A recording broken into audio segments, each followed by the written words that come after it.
So, ang gagawin po natin ngayon ay magluluto ng tinola.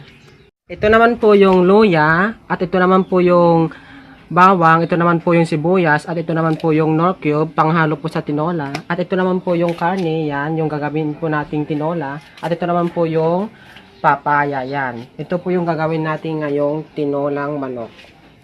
Lalagyan na po natin siya ng mantika muna. So, lalagyan na po natin yung sibuyas.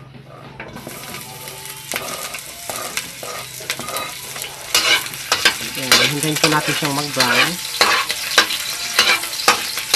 At saka naman yung bawang at luya.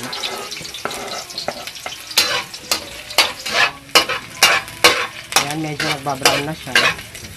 So, kailangan na natin ilagay yung karne. Ayan, karne manok. Ayan.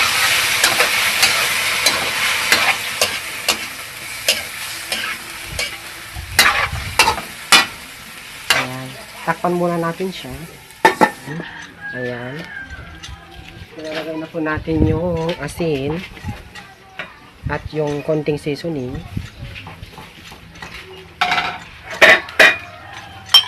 Ayan. And then haluin po natin.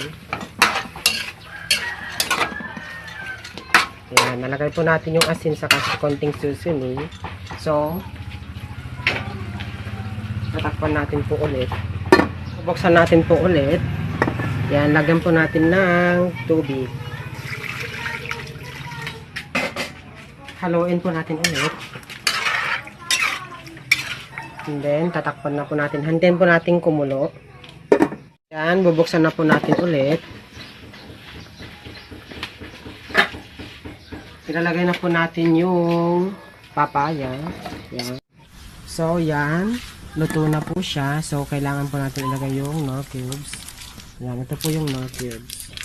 Ayan, haluin po natin para madurog po yung nor cubes. Ayan.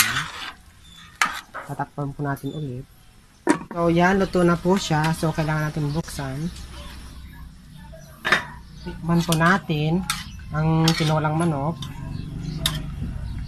Ayan. Patayin ko na po siya. Ayan, titikman ko na po yung tinolang manok. Yummy.